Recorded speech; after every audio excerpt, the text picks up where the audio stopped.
Hey everyone, Dr. Ramani here. Welcome back to this YouTube channel on narcissism, narcissistic relationships, healing from narcissistic relationships, and making sense of them. And that's what today's about. So here's the question that all of you are waiting for the answer for. Does the narcissistic person love me? Or did the narcissistic person love me? Let's go. This is the question, right? Did they actually love you? For some people, that helps them make them feel more whole, right? It's a big question.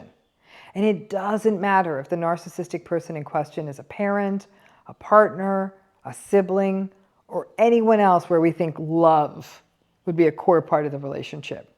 The question, after the rigors and hurt of these relationships, after years spent in them, after perhaps even hearing the words "I love you" repeatedly from them or saying it to them, the big question that so many people struggle with is, do they, or maybe did they, ever love me? I mean, this is a complicated question, and it's one I come back to from time to time in different forms because it is so distressing for people.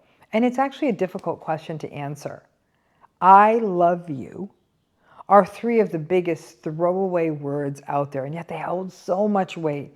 We often say it to end a conversation, to return it when we're told, I love you too. And a few of us really think about what it means. What does it mean to love someone? And the challenge in a narcissistic relationship is that none of their actions may be pointing to anything that resembles love. They're lying, they're cheating, they're betraying, they're mocking, they're teasing, they're invalidating. But then they say they love you. Feels a little bit gaslighty, right? One of the worst questions you can ask a narcissistic person is, do you love me? Because you're never going to get a straight answer. The writer Bell Hooks said it best when she said, imagine how much easier it would be for us to learn how to love if we began with a shared definition. And in a narcissistic relationship, you do not have a shared definition. What is love for them? I mean, in a narcissistic relationship, love for them means supply. It means adoration. It might mean sex. It might mean desire, infatuation, control. It depends on the relationship. You may hear big I love yous on days that things are going really well for them or the way they want, or something wonderful happened to them. They get the big bonus or the raise, and they come home and they sweep you in a hug and a big I love you. When a narcissistic person says, I love you, they are really saying, I love me right now, and you happen to be along for the ride. Their only reference point is themselves. So the love of another outside of them doesn't really compute. It's really all about how they're feeling. Now, the child of a narcissistic parent will often grapple with this question. Did my parent love me? Same problem. The narcissistic parent may look at the child as an extension of them, a source of validation, a piece of social status, an obligation. So when you ask them, do you love me? You're more likely than not to get some sort of contemptuous response back. Ugh, what a stupid question. Well, obviously I love you, I'm here, right? I married you, didn't I? Or, come now, all mothers love their children. Or you might even get, what is wrong with you? What are you, doubting me? None of that feels good. But when these narcissistic relationships end, or you are betrayed, or you are suffering in one of them, the big question becomes, did they love me? Do they love me? Their primary focus on themselves means that whatever they are calling love, it's probably not going to work for you in the long term. It's always going to feel hollow and self-serving. And if anything, it's really a testament to the function that you served for them. Where all of this goes upside down is when people extend this to, well, it doesn't seem like they loved me, so does that mean that I'm unlovable? No, you're all very lovable. When we are in a narcissistic relationship, it's not about our unlovability. It's about their incapacity to engage in the depth of love. Because that's the issue here, isn't it? What is love? Is love a behavior? Is love words? Is love energy? And that one always throws me off a little bit, because when love is energy, and I do believe that it is, how does that manifest?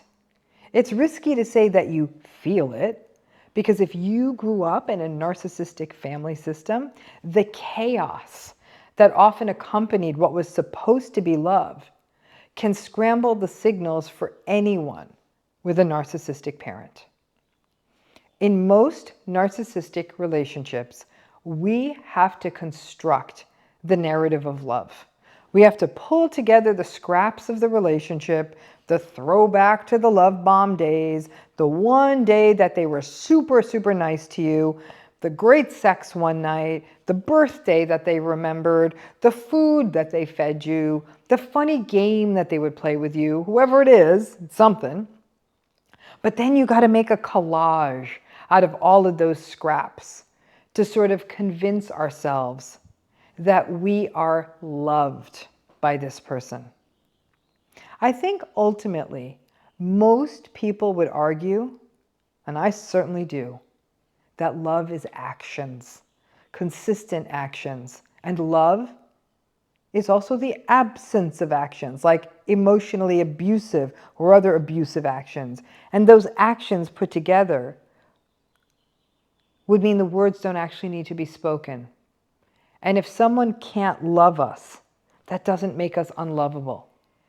It meant that someone else simply didn't have the capacity to love us.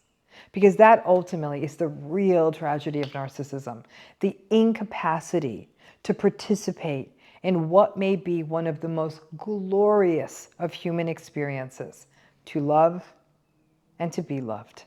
Because really, there isn't anything else. If you can do that and be in that and live in that, that's it, folks. And if you can't, you missed out on the best part of this ride called life. This is one of those philosophical questions where you're probably never going to get the answer to from the narcissist, but I think you can answer it for yourself.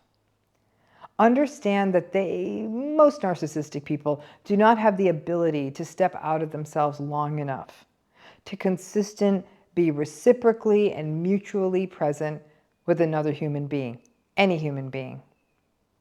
So perhaps by your definition, they did not love you, but by their own definition, they did. And maybe the only way that we can define love is not by what the other person says, but by how we felt. I hope that answers that, because I'm a psychologist, I am not a philosopher, and this question comes at me all the time. Thanks again.